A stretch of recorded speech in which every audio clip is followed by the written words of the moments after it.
Unmasking the Jack the Ripper conspiracy? Was Sir William Gull the killer? Yes, the same man that coined the term anorexia nervosa. Hey everyone, welcome to Anorexia Unmasked. Today, we're stepping away from anorexia to unmask a chilling historical mystery, the Jack the Ripper murders of 1888 and how Sir William Gull, the doctor who named anorexia nervosa, became a prime suspect in this gruesome tale. Was he really the Ripper, or is this a case of conspiracy gone wild? Let's dive in. Who was Sir William Gull? Aside from his involvement with anorexia. First, let's meet Sir William Gull. Born on December 31st, 1816 in Colchester, England, on a barge called the Dove. Gull rose from humble origins. His father, a barge owner, died of cholera when he was 10. Despite this, Gull excelled, entering Guy's Hospital in 1837 and graduating with a BA in medicine from the University of London in 1841, earning honors in physiology and surgery. He married Susan Ann in 1848, had 2 children, Carolyn and Cameron, and became a leading physician. In 1871, he saved the Prince of Wales from typhoid fever, earning a baronet title and becoming physician in ordinary to Queen Victoria.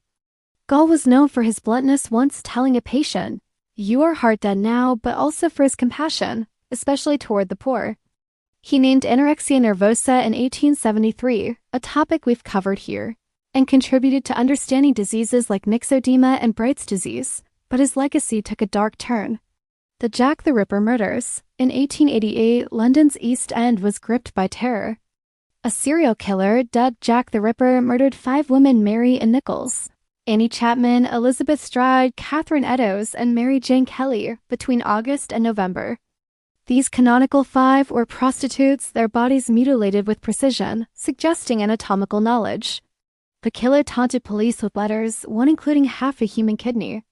Over 100 suspects have been named since, from Polish immigrant Aaron Kosminski to barrister Montague Druitt.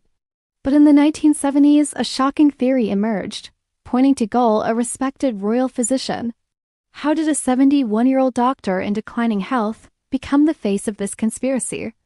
The conspiracy theory emerges. The story begins in 1970 when Dr. Thomas Stawell, the criminologist, suggested the Ripper was a high-ranking physician. Hinting at Gull, Stawell claimed he saw Gull's notes stating his son was dying of syphilis, speculating Gull sought revenge on prostitutes for infecting his son. In 1973, the BBC documentary Jack the Ripper aired a story from Joseph Gorman, aka Joseph Sickert, who claimed to be artist Walter Sickert's grandson.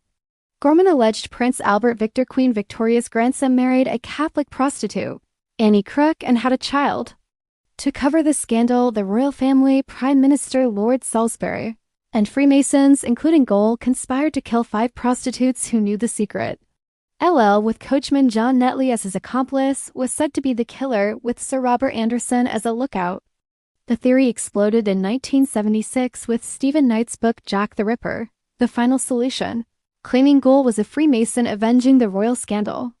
It became a pop culture hit, inspiring the 1988 TV film Jack the Ripper, the 1999 graphic novel From Hell by Alan Moore, and its 2001 film where Ian Holm played Gull as a cold-blooded killer. Why Gull as the Ripper? Why Gull? He had medical knowledge fitting the Ripper's precise mutilations. His royal ties made him a dramatic suspect for a conspiracy involving the monarchy.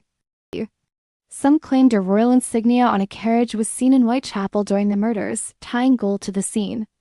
A story from medium R.J. Lees in the late 19th century, later cited by Knight, described a psychic trail leading to an eminent physician who trained at Guy's, was married with a son, and admitted to memory lapses, and finding blood on his shirt proof of guilt was allegedly found, and he was committed to an asylum under the name Thomas Mason 124. Gull's will being probated again in 1897, years after his 1890 death, fueled speculation his death was faked to hide his crimes. But does this hold up? Unmasking the truth, let's unmask the facts. Gull was 71 in 1888, far older than witness descriptions of a man in his 30s. He suffered a stroke in October 1887 in Scotland, causing hemiplegia and aphasia, followed by more strokes and epileptiform attacks until his death on January 29, 1890, from a cerebral hemorrhage. Friends noted little change in his demeanor, but Gull himself said he felt like a different man, retiring from practice. Could a frail, elderly man with paralysis commit such brutal murders requiring strength and precision, like Mary Kelly's extensive mutilation? There is no evidence Gull was a Freemason. Knight's claim was disproven by research showing only Sir Charles Warren, a police official, was a Mason. Gorman later admitted the story was a hoax. Prince Albert Victor was in Scotland during some murders, and there's no record of a coach in Whitechapel. Gull's support for women in medicine also clashes with the Ripper's misogyny. The theory is more fiction than fact, fueled by a love for scandal. So, was Sir William Gull-Jack the Ripper? The evidence says no, it's a gripping tale, but one that crumbles under scrutiny. At Anorexia Unmasked, we dig for truth, and this conspiracy doesn't hold up. What do you think? Did Gull get a bad rap, or is there more to the story? Share your thoughts in the comments. I read everyone. Thanks for watching, and I'll see you next time to unmask more hidden truths. Take care. If you enjoyed this unmasking, please like, subscribe, and hit the bell for more.